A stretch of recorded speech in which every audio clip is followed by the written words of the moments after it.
तब यहाँ आसुमा की डायमंड उसे बताती है कि देरा और उसके साथियों ने उसके एक टुकड़े को डिस्ट्रॉय कर दिया है, पर फिर भी उन्हें देरा के हाइड आउट जाने वाले रास्ते के बारे में पता लग गया है, जिस वजह से वो लोग मिसिंग लोगों की बॉडीज को रिट्रीव कर सकते हैं। तो आसुमा इसके लिए उसे थैंक यू कहता है और यहाँ यूरू सभी लोगों को देरा के घर के पास ले जाता है और उन लोगों को उस जगह को दिखाने लगता है जहाँ पर लॉन्ग लेग और लॉन्ग आर्म ने उसके ऊपर हमला नहीं किया था, और इसी वजह से यूरू को पूरा यकीन हो गया होता है कि उन डायमंड्स का मास्टर वहीं पर है। तो यूरू घर के नीचे देखने लगता है और वहाँ उसे उन डायमंड्स का मास्टर मिल जाता है, जिस वजह से वो उसे बाहर आने के लिए कहता है। और वो पर्सन डर के मारे बाहर नहीं आना चाह रहा होता और उसे लग रहा होता है कि वो सभी लोग उसे मार देंगे। तब उसकी आवाज को सुनकर देरा को लगता है कि शायद वो एक बच्चा है और यूरू कहने लगता है कि अगर वो सब कुछ उन्हें बता देगा तो वो उसे नहीं मारेगा, जिसे सुनकर ग्रैनी को यकीन नहीं आ रहा होता कि यूरू जैसा एक खतरनाक पर्सन एक बच्चा है। तब वो पर्सन बाहर आ जाता है और कहने लगता है कि वो सब कुछ बताने के लिए तैयार है। ओए रुको जरा, ये तो सच में एक बच्चा है। आखिरकार तुम हो कौन और यहाँ पर कर क्या रहे हो? मेरा नाम तादेरा कैन है और मैंने सुना है कि ये मेरे फादर का घर है। तो ये सुनकर सभी लोग हैरान हो जाते हैं और देरा की तरफ देखने लगते हैं, क्योंकि उन्हें लग रहा होता है कि ये शायद देरा का ही बेटा है। रुको जरा, मुझे ऐसा कुछ भी याद नहीं है। आखिरकार तुम्हारी माँ का क्या नाम है? आबीबा टेस्फाई। इसका मतलब वो एक फॉरेनर है? हाँ, वो इथोपियन है। फिर तो मैं उसे पक्का नहीं जानता हूँ, जिसका मतलब ये सच में मेरा बेटा हो ही नहीं सकता। क्या आपका नाम ही तादेरा रियू है? डैड ने मुझे आपके बारे में बताया था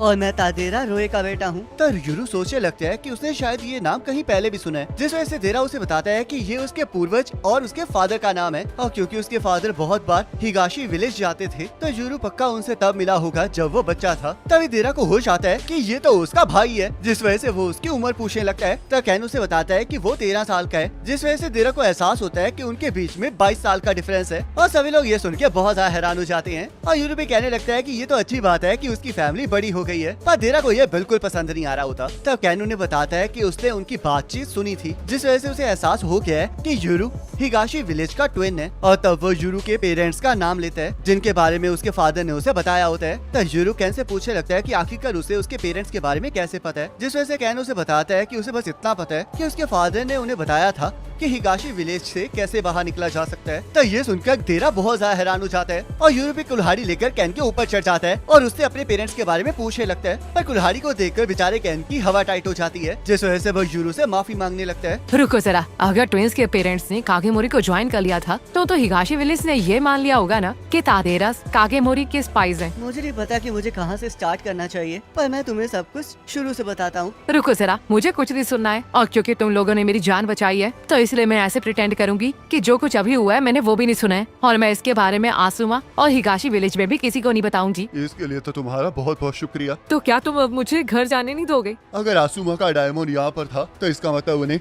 इस जगह के अंदर आने का रास्ता पता लग गया है, जिसका मतलब ये जगह अब यूजलेस है, तो इसलिए तुम्हें मार कर भी कोई फायदा नहीं है। तो यूरू, तुम्हें क्या लगता है? आखिरकार तुम पूछ क्या रहे हो? इस बूढ़ी औरत ने लॉन्ग लेग और लॉन्ग आर्म के सामने तुम्हारी आइडेंटिटी बता दी थी, जिस वजह से तुम्हारी जान खतरे में पड़ गई। तो आखिरकार तुम इसके साथ करना क्या चाहते हो? मुझे इससे कोई प्रॉब्लम नहीं है, क्योंकि इसे देखकर लगता है कि ये मुझे मारना नहीं चाहती है। तो अगर इसे कोई मारना नहीं चाहता है तो ये उसे माफ कर देते हैं। ये तो सच में बहुत ज्यादा केयरलेस है। तो यूरू ग्रैनी से उसके हस्बैंड के बारे में पूछने लगता है, जिस वजह से ग्रैनी उसे बताती है कि उसका हस्बैंड एक नॉर्मल इंसान है और उसे नहीं पता है कि वो ये काम कर रही है, जिस वजह से यूरू ग्रैनी को छोड़ने के लिए कह देता है। तब ग्रैनी वहाँ से जाने लगती है और वहाँ की लाशों को देखकर उसे समझ में आ जाता है कि अगर वो भी वहाँ पर खो जाती तो उसका भी लाशों जैसा ही हाल होता, जिस वजह से वो उन लोगों को दफनाने की बात करने लगती है जो कि उसके साथ आए थे, क्योंकि उनकी कोई फैमिली नहीं होती है, जिस वजह से वो चाह रही होती है कि वो उन्हें प्रॉपर फ्यूनरल दे। तदेरा भी इस बात पर एग्री करता है और यूरू ग्रैनी की मदद करने चला जाता है, जिस वजह से ग्रैनी पूछने लगती है कि वो दूसरों को मारने और अपने दुश्मनों की मदद करने को कुछ ज्यादा ही कैजुअली ले रहा है, जिस वजह से उसे समझ नहीं आ रहा है कि आखिरकार यूरू किस तरह का पर्सन है। तो यूरू उसे समझाता है कि अगर वो बॉडीज को नहीं दफनाएगा तो वहाँ पर एक खतरनाक बीमारी फैल सकती है, जिससे कि पूरा का पूरा विलेज भी तबाह हो सकता है। और ऊपर से वो ये भी चाहता है कि ग्रैनी जल्द से जल्द बाहर निकल जाए ताकि वो अपने पेरेंट्स को लेकर कैन की बात सुन सके। तो यूरू राइट और लेफ्ट को भी उसकी मदद करने के लिए कहते हैं और हम देखते हैं राइट पलक झपकते ही अपने हाथों से वहाँ पर एक बड़ा सा खड्डा खोद देता है, जिस वजह से यूरू उसकी तारीफ करने लगता है। तो कैन देरा को भाई कहने लगता है, पर देरा उसे उसके असली नाम से बुलाने के लिए कहता है और कैन देरा को लॉन्ग आर्म और लॉन्ग लेग को हराने के लिए थैंक यू कहता है। वैसे डायमंड्स के साथ कॉन्ट्रैक्ट बनाने के लिए खून की जरूरत पड़ती है ना, तो आखिरकार बिना मास्टर के मरे कॉन्ट्रैक्ट इतना पीसफुली डिसॉल्व कैसे हो सकता है? अगर कॉन्ट्रैक्ट में इन्वॉल्व सभी लोग इस पर एग्री करेंगे तो कॉन्ट्रैक्ट डिसॉल्व हो जाता है और सब कुछ वैसे ही हो जाता है जैसा पहले था। आखिरकार तुम कहना क्या चाहते हो? चाहे हम ह्यूमंस को मास्टर्स कहते हैं, पर कॉन्ट्रैक्ट में डायमंड्स और ह्यूमंस बिल्कुल इक्वल होते हैं। तो यूरू को सब कुछ समझ में आ जाता है, जिस वजह से वो राइट और लेफ्ट से पूछने लगता है कि क्या ये चीज उन पर भी अप्लाई होती है। तो राइट उसे समझाता है कि अगर वो चाहते हैं तो वो लोग वापस हिगाशी विलेज के एंट्रेंस पर जा सकते हैं, पर इससे उन्हें थोड़ी निराशा होगी क्योंकि इस टाइम वो लोग आजाद घूम पा रहे हैं। पर हिगाशी विलेज में जाकर वो लोग फिर से पत्थर में बदल जाएंगे। तब राइट और लेफ्ट कैन को डराकर समझाने लगते हैं कि सारे डायमंड्स अच्छे नहीं होते हैं, जिस वजह से उसे स्ट्रेंज डायमंड्स को आजाद नहीं करना चाहिए। तब कैन इसके लिए माफी मांगने लगता है। वैसे सील किसी भी डायमंड को सील कर सकती है और उसके लिए कोई कॉन्ट्रैक्ट की भी जरूरत नहीं पड़ती। ब्रेक अवाला डायमंड्स को क्रिएट करती है, पर सील उन्हें उनकी रेलिक स्टेट में पहुंचा देती है और उन्हें सील कर देती है, जिस वजह से ये एक अच्छी पावर है। तदेरा ग्रैनी को बाहर छोड़ देता है और ग्रैनी ये देख के हैरान हो जाती है कि वो वापस नॉर्मल दुनिया में आ गई है, जिस वजह से वो ये डिसाइड करती है कि वो इस काम को क्विट कर देगी। तदेरा वापस अंदर जाके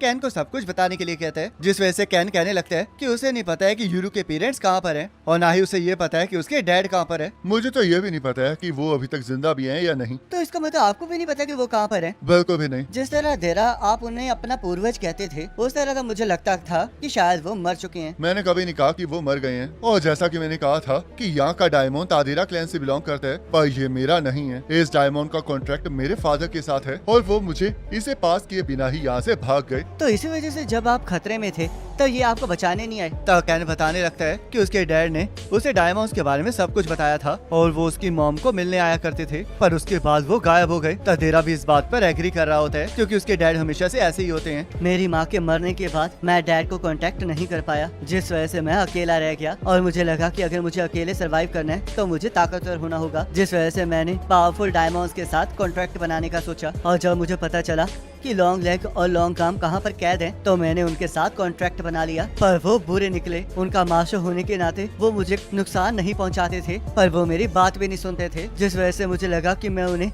इस तरह दुनिया में तबाही मचाने नहीं दे सकता। तो इसी वजह से तुमने उन्हें लॉस्ट हाउस में कैद कर दिया? बिल्कुल, और ऊपर से मुझे डैड ने लॉस्ट हाउस के अंदर बाहर आना सिखाया था। मुझे ये जॉब अपने पूर्वज से 10 साल पहले मिली थी, जब यूरो के पेरेंट्स विलेज से भाग गए थे, और तब मेरे डैड ने मुझे अचानक से कहा कि अब मुझे ही तादिरा क्लैन के वर्क को संभालना है, और उसके बाद वो गायब हो गए। मैं उन्हें कभी माफ नहीं करूंगा क्योंकि उन्होंने फैमिली बिजनेस का भार मुझ पर डाल दिया और भाग गए ताकि उन्हें लोगों के साथ डील ना करना पड़े। और उस टाइम तो तुम भी पैदा हो गए होगे। डैड काम के बारे में ज्यादा बात नहीं करते थे, पर जब वो दारू पीते थे तब वो इसके बारे में कंप्लेंट जरूर करते थे। यूरू की मदर माउंटेन के नीचे से थी और उन्हें इस बात का एहसास हो गया था कि हमारे डैड भी नीचे से ही हैं, जिस वजह से उन्होंने डैड को ब्लैकमेल किया ताकि वो ये जान सके कि बैरियर से कैसे बाहर निकला जा सकता है। जिस वजह से मेरे डैड कहते थे कि चाहे यूरू की मॉम अच्छी दिखती हैं, पर असल में बहुत ज्यादा खतरनाक हैं। डैड को हिगाशी विलेज का ट्विन ट्रेडिशन बिल्कुल पसंद नहीं था, पर उन्होंने सिर्फ यूरू के पेरेंट्स को बाहर जाने का रास्ता ही बताया था। पर इससे ये चेंज नहीं होता है कि उन्होंने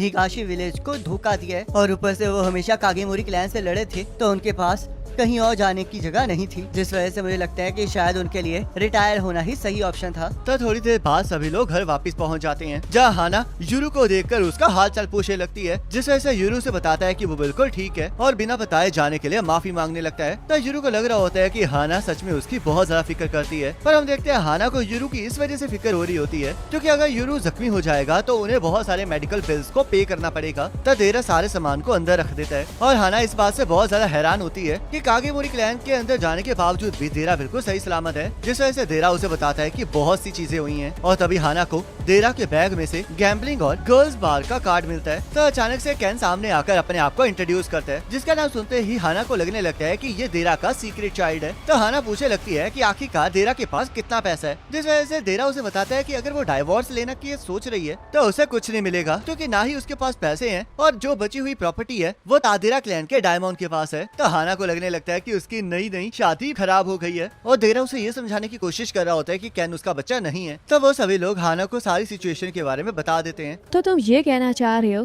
कि तुम राइट और लेफ्ट का इस्तेमाल करके अपने पेरेंट्स को ढूंढ रहे थे, पर तुम अपनी सिस्टर के साथ टकरा गई, जिस वजह से तुम कागेमोरी मेंशन पहुंच गए और वहाँ पर तुम लोगों ने किसी और के साथ लड़ाई की, जिसके बाद तुम लोगों ने कागेमोरी क्लैन के हेड के साथ सब कुछ सेटल भी कर लिया। तब उसके बाद वापस आते हुए देरा ने गैम्बलिंग की, लड़कीबाजी की और अपने सीक्रेट बच्चे को एक जगह से पिकअप भी किया। रुको जरा, हमारी कहानी में हमने लड़कीबाजी और सीक्रेट बच्चे की बात की ही नहीं। पर तुम गैम्बलिंग के लिए मना तो नहीं कर रहे ना? गैम्बलिंग तो मैंने जरूर की है और मेरे फादर ने कैन के बारे में मुझे कभी नहीं बताया था और ना ही ये कोई सीक्रेट बच्चा है। मेरे पेरेंट्स बहुत टाइम पहले अलग हो गए थे, जिसके बाद मेरे फादर ने पक्का कैन की मॉम के साथ शादी कर ली होगी, जिस वजह से हम लोग इसके बारे में कुछ नहीं कह सकते। तो इसका मतलब ये कुछ टाइम तक हमारे साथ ही रहेगा, क्योंकि इसके पास और कहीं जाने का रास्ता नहीं है। तो ये सुनकर हाना गुस्सा करने लगती है और देरा को समझाने लगती है कि उसे तो बच्चे पहले से ही पसंद नहीं है और देरा तो घर में दिन ब दिन बच्चे ऐड ही करता जा रहा है। तो यूरू हाना को समझाने लगता है कि जितने ज्यादा लोग होंगे काम उतनों में डिवाइड हो जाएगा, जिस वजह से हाना उसे बताती है कि माउंटेन के नीचे बर्थ रेट डिक्लाइन हो रहा है और ऊपर से वो लोग बच्चों से काम नहीं करवाते हैं और उन्हें यह भी नहीं पता है कि कैन सच में उनकी साइड है भी या नहीं। तो यूरू हाना को बताता है कि उसे कैन के पास से कोई भी ब्लड लस्ट महसूस नहीं हो रही है, जिस वजह से उसे लगता है कि वो बिल्कुल सेफ है। पर तभी हाना यूरू के पीछे जाकर उसके गले को दबाने लगती है ताकि वो उसे सिखा सके कि चाहे उसे किसी से ब्लड लस्ट महसूस ना हो रही हो पर फिर भी वो पर्सन खतरनाक हो सकता है। तो ये देखकर कैन और ज्यादा डर जाता है और देरा सबको समझाने लगता है कि जब हाना गुस्से में होती है तब वो सबसे ज्यादा खतरनाक होती है। तो हाना ये सुन के कहने लगती है कि अगर ऐसी बात है तो देरा ये जानकर भी उसे गुस्सा क्यों दिलाता रहता है। और ये देख के कैन पूछने लगता है कि हिगाशी विलेज के जिनके साथ रिलेशन होते हैं क्या वो ऐसे ही होते हैं। तो हाना उसे समझाती है कि जिनके भी हिगाशी विलेज के साथ रिलेशन है वो बिल्कुल भी सही नहीं है, जिस वजह से कैन को और भी ज्यादा डर लगने लगता है और वो हाना को एक पासबुक देता है जो कि उस अकाउंट की होती है जो कि उसकी माँ ने उसके लिए खुलवाया होता है, पर वो पासबुक अप टू डेट नहीं होती है, जिस वजह से हाना देरा को उसे अपडेट करने के लिए कहती है और देरा वहाँ से चला जाता है। तो थोड़ी देर बाद देरा आकर हाना को उस पासबुक को देखने के लिए कहता है, जिसके अंदर की अमाउंट को देखकर हाना पूरी तरह से हैरान हो जाती है और जैसे उसे पता चलता है कि कैन तो पहले से ही रजिस्टर्ड सिटीजन है तो वो उसके हमेशा हमेशा के लिए वहाँ रहने के लिए तैयार हो जाती है। तो देरा नोटिस करता है कि उस अकाउंट के अंदर मंथली डिपॉजिट हुए हैं, जिस वजह से हाना कहने लगती है कि उसके डैड सच में बहुत अच्छे हैं। पर देरा इस बात पर एग्री नहीं कर रहा होता क्योंकि उसे ऐसे कभी भी पैसे नहीं मिले होते हैं। तो देरा देखता है कि उस अकाउंट में रिसेंटली ही पैसे आए हैं, जिस वजह से उसे पूरा यकीन हो जाता है कि उसके फादर अभी भी जिंदा हैं। पर अब उसे ये समझ नहीं आ रहा होता कि आखिरकार अब वो उन्हें ढूंढेंगे कैसे, क्योंकि ना ही देरा